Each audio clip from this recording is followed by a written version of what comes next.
একেবারে বাঁচা গেল রে ভাই, একেবারে বাঁচা গেল ভাই। চল বিয়ের আয়োজন করতে হয় রে ভাই। চল চল চলো চলো চলো ভাই চলো, এই সুযোগ হাতছাড়া করা যাবে না রে ভাই। চলো চলো চলো। হ্যাঁ তাই করছো, নো জায়গা নো।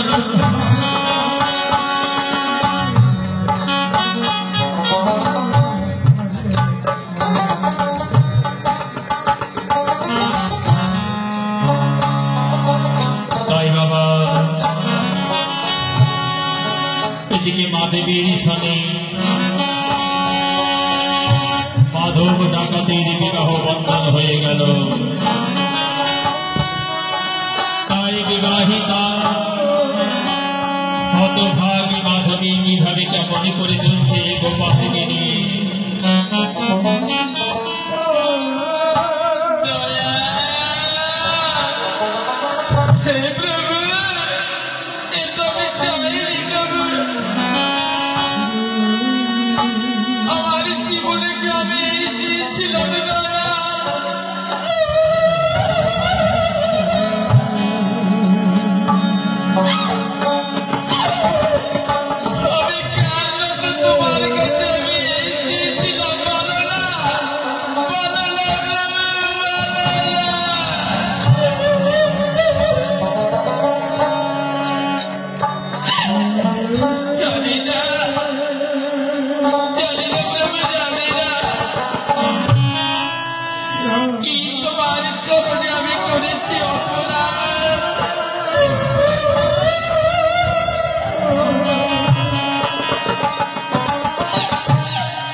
সংসার জীবনে বিবাহ বন্ধনের স্বামীকে দিয়ে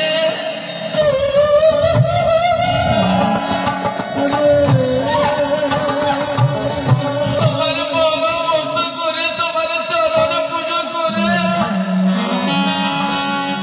তোমার গুণগান গিয়ে আমার হৃদয়কে শীতল করবো, কিন্তু ভালো না।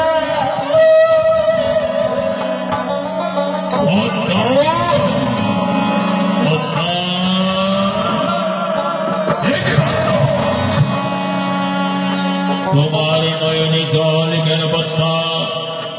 স্বামী আমার নয়নে জল নেই, তোমার মতো স্বামীতে নারী রয়েছে, তোমার মতো স্বামী দেবতাকে যে নারী পেয়েছে তার জীবনে আর কি অভাব থাকতে পারে বলো? আমার জীবনেতে কোনোটার অভাবে নেই গো স্বামী, তাই ভগবানী নারী নারী কেন কাঁদতে বলো?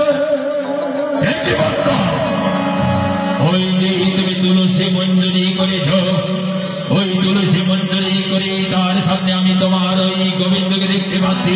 বলো পদ্মা বলো, তোমাকে বার আমি বলেছিলাম জীবনে কোনদিন আমার সঙ্গে সংসার জীবনে একটি বার তোমার ওই গোবিন্দের নাম তুমি নিতে পারবে না। বলো বলো কেন তুমি হয়েছ বলো? দেবতা আজ আমি তোমায় একটি কথা না বলে আর পারছি না গো স্বামী। বলো তুমি শত কথা বলো, আমি তোমার শত কথায় আমি শুনতে রাজি আছি। বার্তা তুমি শত কথায় আমায় বলবে, আমি মন দিয়ে সত্য। তুমি যা চাইবে আমি তাই দেবো, তবে তোমার একটাই কথা শুনো বার্তা, জীবনে কোনোদিন কোনোভাবে আমার এই গৃহে তুমি তার নাম নিতে পারবে না। তাকে আমি ঘৃণা করি। আমি তোমার মধ্যে একটি জিনিস দেখতে পাই, তবে অপরাধ নিও না স্বামী। তুমি কেন আমার এই প্রভুর নাম তুমি আমার নিতে দেও না বলো? যদি অপরাধ হয় তুমি আমায় ক্ষমা করে দাও।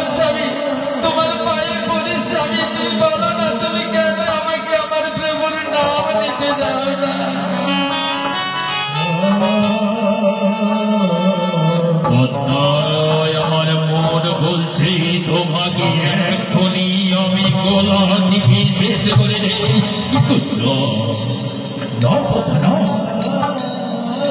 তোমার প্রেমে আমি মোহিত হয়ে গেছি,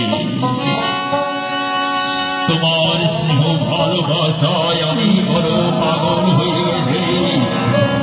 তুমি যে প্রশ্ন করলে আমার সামনে প্রশ্ন যদি কেউ না কেউ করত, আমি এক সেকেন্ড তাকে সময় দিতাম না, তার জীবন আমি তৎক্ষণাৎ ধ্বংস করে দিতাম। তুমি এমন প্রশ্ন করলে আমার বুকের পাজর গুলো একেবারে টুকরি টুকরি করে। তবে শোনো শোনো পদ্মা, শোনো, তোমাকে আমি কোনোদিন কোনো কথা মিথ্যা বলবো না। তোমার মতো করে আমার জন্ম ধারিণী জননী তোমার ওই গোবিন্দকে সেবা না দিয়ে একেবারে জলপস্য করত না। আর আমি শিশুকালে আমার মা অসুস্থ হওয়ার পূর্বে আমি এই গলিতে গলিতে ভিক্ষের জন্য সকলের দাঁড়ে দাঁড়িয়ে গিয়েছিলাম। আমাকে কুত্তার মতো করে দাঁড়িয়ে দিয়েছিল। সেই দিন শিশু বেলায় আমি ভেবেছিলাম যে জগতের যদি কেউ কারো বিপদের না দাঁড়ায়, তবে আমার মায়ের প্রভু নিশ্চয় দাঁড়াবে। তোমার মতো করে গোপালের কাছে গিয়ে আমি মাথা ঠুকরে ঠুকরে নয়ন চলে পক্ষ ভাসিয়ে বলেছিলাম, দয়াল তুমি ছাড়া আমার কেউ নেই, তুমি আমার পাকে বাঁচিয়ে তুলো, আমার পাকে বাঁচিয়ে তুলো।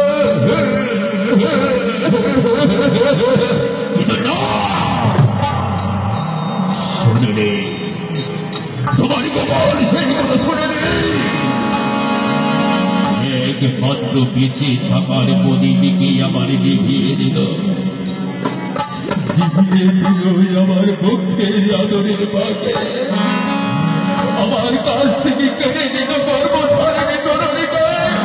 সেই দিন হতে তোমার ওই প্রভুকে আমি ঘৃণা করি, হয়তো তুমিও কোনোদিন আমার সামনে তার নাম উচ্চারণ করবে না, তোমাকেও আমি ক্ষমা করব না। স্বামী,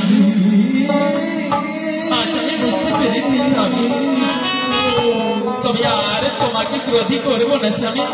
বলো আমি এখন কি করতে পারি? শোনো, আজ আমি বড় সাধ নিয়ে এমন একটি জায়গায় যাব, আর সেই জায়গায় বড় আত্মীয়লভের আমার চেষ্টা রয়েছে। সেখানে গেলে বহু বিদয় আমি অর্থোপার্জন করতে পারবো। যাও যাও, শীঘ্র করে তুমি আমার সেবার ব্যবস্থা করে নাও। স্বামী, একটি কথা বলবো? এই সে বলো, তুমি আমায় কি বলবে? তোমার শত কথা আমি মন দিয়ে শুনবো। স্বামী, আমি তো তোমায় বড় ভালোবেসেছি গো স্বামী। জানো, তোমার কিছু হয়ে গেলে আমি প্রাণে বাঁচবো না স্বামী। শোনো বার্তা, তুমি জীবনে কোনোদিনই কল্পনা করবে না যে মাধবের কথা শুনলে চন্দ্রটি জেলার মানুষ ভয়ে ভীত হয়ে যায়। যে মাধবের নয়ন দর্শন করলে তাদের হস্তে দাঁড় উঠে তাই দান করে শত কোটি প্রণাম করে চলে যায়। এ তুমি কি করে ভাবলে যে আমার কোনোদিন অকাল মৃত্যু হবে? না, হতে পারে না। স্বামী, আমি সে কথা বলছি। সে তবে তুমি কি বলতে চাও? স্বামী, আমি বলছি না তোমাকে ছাড়া তো আমি একটি মুহূর্ত আর থাকতে পারি না। জানি বলতাই, আমি জানি তুমি মনে প্রাণে আমায় বড় ভালোবেসে ফেলেছ। এটাই তো আমি গিয়েছিলাম বলতাই। জীবনে কোনো দিন কারো কাছে আমি ভালোবাসা পাইনি, শুধু পেয়েছি ঘৃণা, নিন্দা। তাই তোমার কাছে ভালোবাসা কি জিনিস আজ আমি বুঝতে পারলাম। বলো বলতে, বলো তুমি কি বলতে চাও? স্বামী, আমি বলছি না এমন একটি জায়গায় তুমি ডাকাতি করো, এমন একটি জায়গায় তুমি ছিনতাই করো, যেন সব জীবনে আমাকে ফেলে রাত দিন তোমায় ছুটোছুটি করতে না হয়। বলো বলো বলো, এমন কোন জায়গা রয়েছে সেই জায়গায় আমি ডাকাতি করলে, সেই জায়গায় গিয়ে আমি ছিনতাই করলে আজীবন ধরে তোমাকে জীবন সঙ্গী হিসেবে পাশে পেয়ে আমরা সুখী শান্তি সংসার জীবন অতিবাহিত করতে পারবো। বলো বন্ধু, বলো সে কোন স্থান রয়েছে, যেখানে হোক না কেন আমি সেখানেই চলে যাব। স্বামী জানো তুমি এক গৃহীকে চিন্তাই করে কতটুকু পাও? আমি তোমায় এমন একটি জায়গার সংবাদ দেব, সেই জায়গায় নিয়ে দিয়ে তুমি চিন্তাই করো না, সারা জীবনে খেয়েও আমরা ঘুরাতে পারবো। বলো বলো বলো বলো বলো, শীঘ্র করে বলো সেই স্থান কোথায় রয়েছে, আমি যাবো। আর বিলম্ব করার অবস্থা হলো, বলো সেখানে কোথায়। আমি চাই পদ্মা, আমি চাই। তোমাকে ফেলে রেখে আমার আর ভালো লাগে না দিনে রাত্রে ছুটাছুটি করতে। বলো পদ্মা, বলো চুপ করে থেকো না, কোথায়?